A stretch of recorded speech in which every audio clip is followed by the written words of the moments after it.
only one stopping me. I didn't like it, I had to refocus. Now I'm devoted, I know where I'm going. Controlling emotions, I'm owning the moment. In order to get it, see, you gotta want it. Quitting was never an option. I love to see all these athletes in town, and I know on race day there's going to be a lot of support and energy out on the course. I've been stoked for this race for a long time. It's really close to home. I was on the start list last year and got sick the week before the race, so I feel like I have some unfinished business here. I've done well on hilly courses like this. I hear Mont Tremblant is pretty similar. That course has been good to me, so I was expecting really big things from this race. I've adjusted my expectations a little bit this week. Yeah, it's been a real heck of a week. Last Saturday I was out for just an easy recovery ride and got hit head on around a blind corner by another cyclist. Kid lost control. On top of that, evening I found out my grandfather passed away, and that was a lot to process. It's just, it's ironic that a block can go so smoothly and you can feel so good up until 7 days out and then get hit again and again. So I've been a bit of a mess this week, and I'm trying to get my act together. I haven't found how to use this energy yet. You know, I need to clear some quiet time over the next 24 hours. This week's just been go, go, go. I drove myself down here without any support person. I've just been figuring out logistics in a totally new city. So I need to clear that space to figure out exactly how I can tap into this energy in this difficult week and channel it into something useful that I can use on race day. I'm here for the win, always. Despite any hiccups during race week or the lead up, if I pick an Ironman like this, I'm racing for the win. Do you work out? A little bit. Light yoga a couple times a week. What do you do for a living? Silicon Valley tech, you know, typical triathlon story.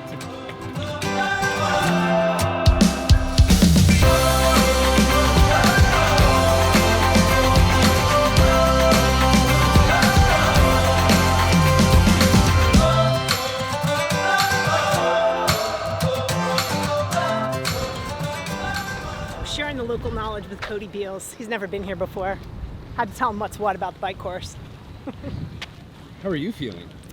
I'm feeling good. I'm excited to be here. I love this race. This was my first pro Ironman, so it's good to be back here. I had a great race here last year.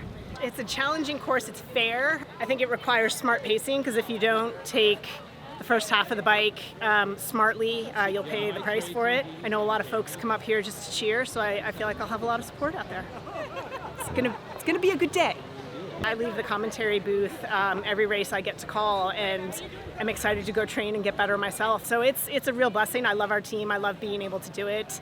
I coach as well, and that's inspiring. I'm a fan of the sport. I'm a huge fan of the sport, and there's days this sport has kicked me to the curb a number of times, but I keep getting back up and getting back out there.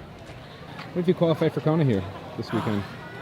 I feel like maybe my time in Kona is done, but emotionally, being a 52-year-old pro and qualifying for the World Championship, I mean, that's history. That's historic. Practically, it would be hard for me to take a spot to Kona because Lovato wouldn't know what to do without me in the commentary booth.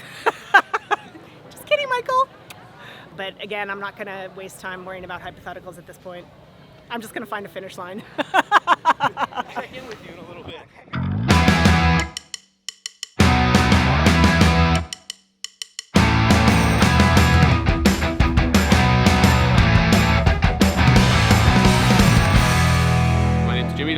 I'm from Bethlehem, Pennsylvania. This is my first full Ironman. One of my good friends, Joe Patinella, I was running with him a few years ago, and I said, hey, what's that tattoo on your leg? And he's like, that's Ironman. And he's like, yeah, it's a 2.4 mile swim, 112 mile bike, and you run a marathon. And I'm like, wow, this guy's like kind of crazy, right? He's like, oh, you could do it. And I'm like, wow, this guy's doubly crazy, because not only does he do this, I'm like, he thinks I could do it. That's like how I got into it. Basically just having someone believe in you, honestly. Ironman says like anything is possible, and I really do believe that, because I think that initial impression of like, I could never do this, but then like, when you break it down and you talk to the right people and people who have gone through it before, I think he really can help you like build mental toughness, you know, cultivate self-discipline, and just like the overall lifestyle of Ironman is like, it's great, honestly. This is not to one, not to one. You think that I'm running in place? Y'all really testing my patience. Right before I blow up the spot, I had to get back to the basics. Yo, look, I am just a man on a mission. If I want it, then I get it, I go.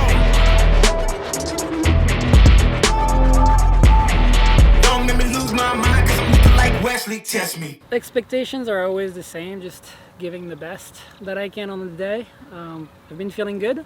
Preparation has been good, so looking forward to seeing what I can do on the day. And when you look around, I mean, ski jumps and rivers and trees.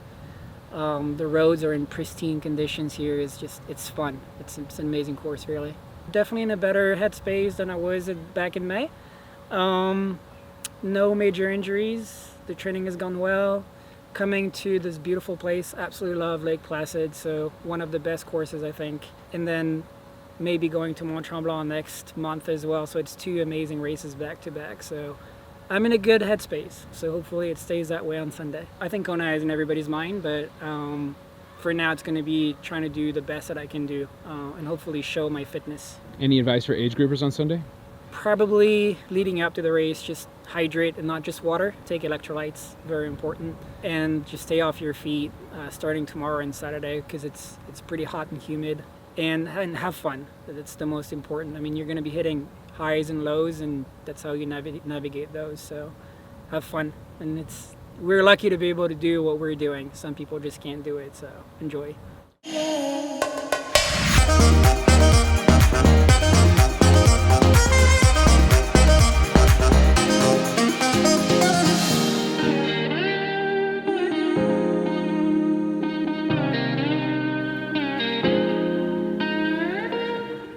Hi, I'm Rachel Zlinskis. I live in Scottsdale, Arizona.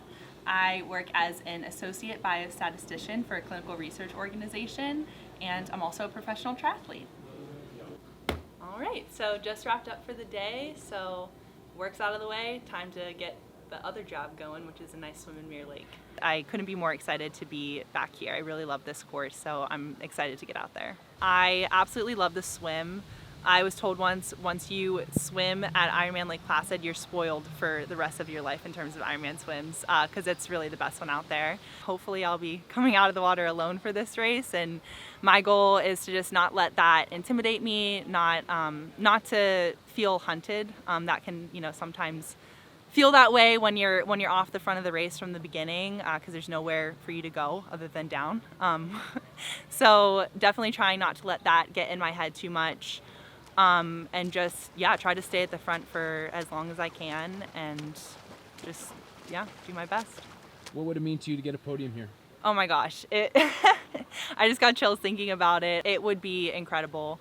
Ever since I turned pro, that's been a huge goal of mine, picturing myself up there on the podium. So hopefully it'll come someday, hopefully sooner rather than later, but it would be really awesome.